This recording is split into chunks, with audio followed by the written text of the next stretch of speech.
What is the true nature of power? We are taught that power is forged in the fires of generational wealth, inherited through bloodlines, or seized by the edge of a sword. We believe that the gates of the elite are locked from the inside, guarded by invisible walls of privilege.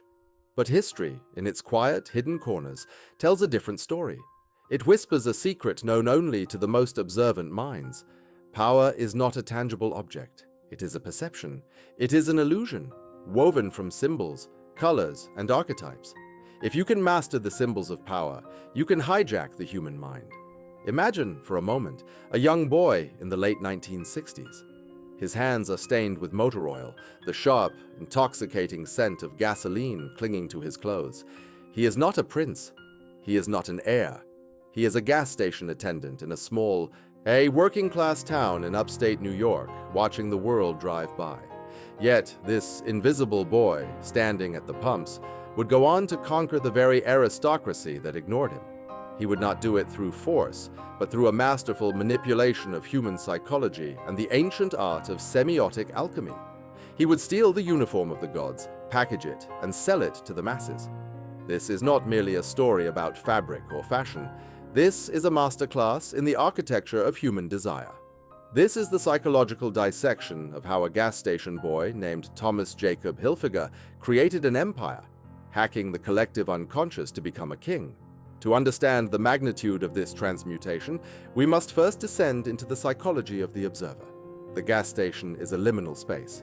It is a threshold, in a crossroads where all strata of society must briefly pause.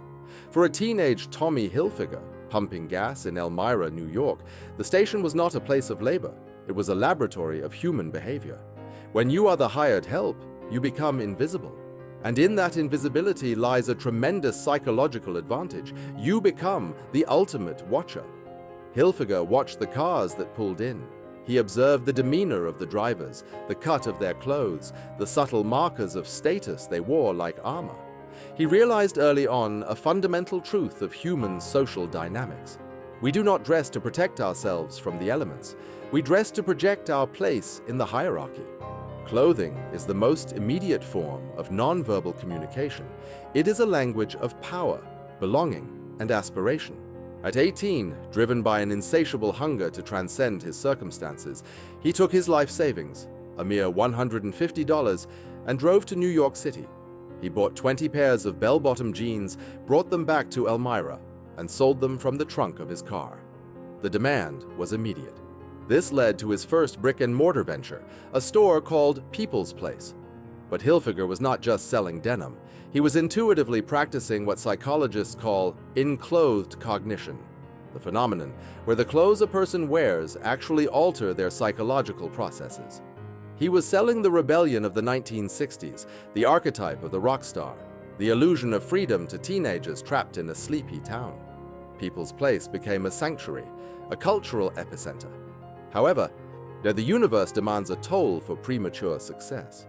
The alchemical process of transformation always begins with the nigredo, the blackening, the decay, the necessary destruction of the old self. By the time Hilfiger was 25, his lack of business acumen caught up with him. The empire collapsed. He filed for bankruptcy. For the ordinary mind, bankruptcy is a source of profound shame, a definitive defeat. But for the mind attuned to the hidden patterns of reality, failure is merely data. The collapse of People's Place stripped away Hilfiger's ego. It forced him to look beyond the immediate gratification of local retail and understand the deeper, invisible mechanics of the global market. He realized that to build something eternal, he could not simply chase fleeting counterculture trends. He needed to tap into an archetype that was timeless. He needed to understand the psychology of the ruling class. In the early 1980s, Hilfiger relocated to the epicenter of ambition, New York City. He began to study the American aristocracy. In Europe, nobility is defined by ancient titles and medieval castles. But in America, the aristocracy is defined by an aesthetic. It is the culture of the WASP, the white Anglo-Saxon Protestant. It is the world of Ivy League universities, Nantucket summers, yacht clubs, and sprawling Hamptons estates. The psychological power of this aesthetic, known as preppy, is immense. It projects an aura of effortless superiority, It signals safety, leisure, and generational wealth. The colors are crisp, navy blues, pristine whites, deep crimson reds. The symbols are nautical, equestrian, athletic. For decades, this uniform was guarded. It was exclusive. Brands like Brooks Brothers or the rising Ralph Lauren catered to those who either belonged to this world or desperately wished to assimilate into it. Hilfiger looked at this architecture of power and saw a vulnerability. The existing gatekeepers of the preppy aesthetic took themselves too seriously. They were rigid, bound by the very traditions they were selling.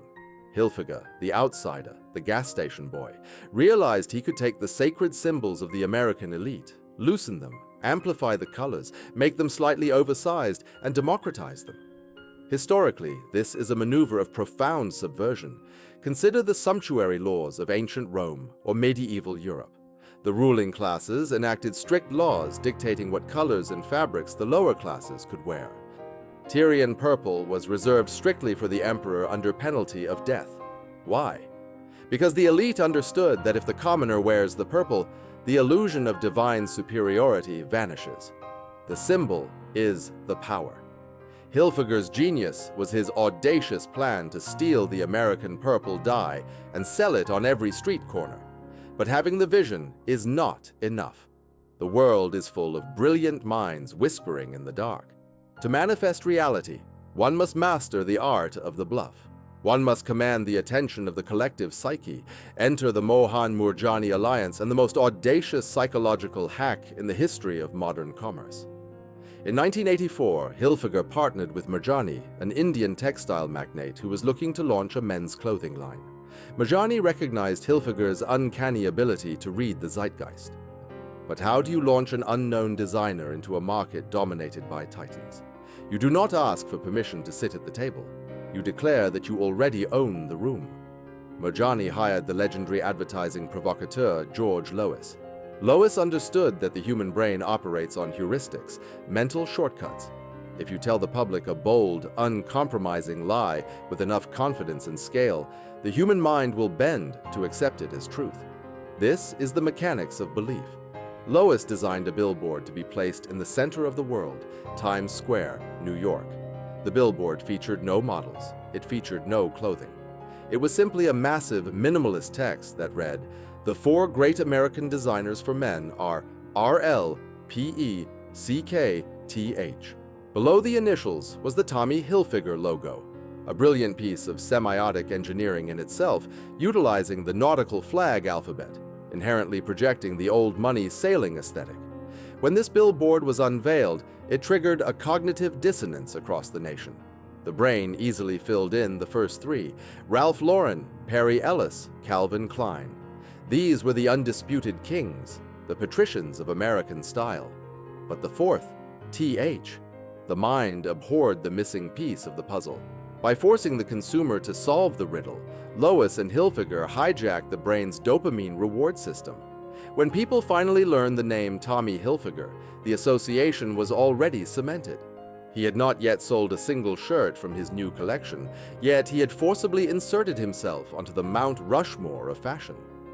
The establishment was outraged. Fashion critics called it arrogant, a travesty, an insult to the sacred hierarchy.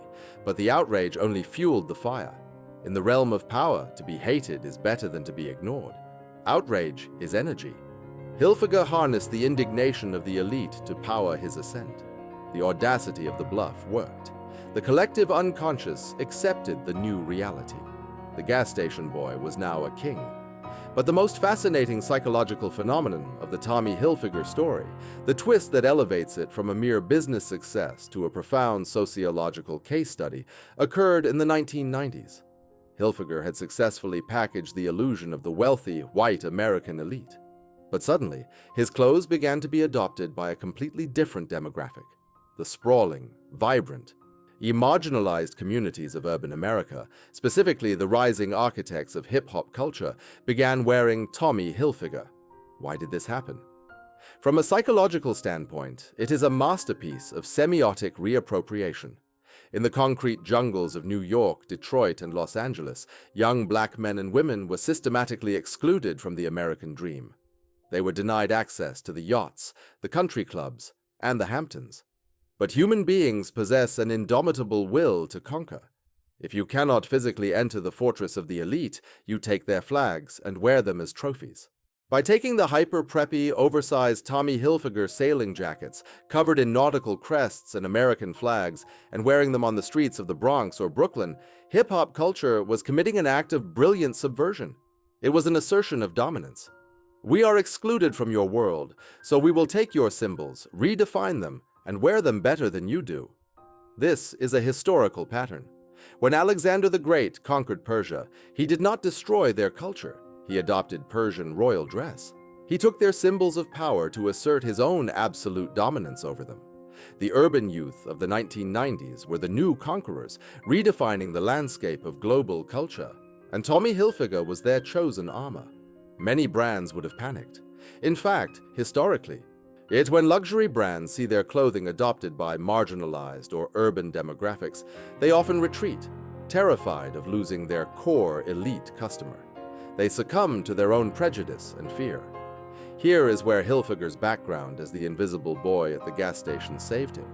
He had no inherited allegiance to the WASP elite. He was an outsider who had merely hacked their system.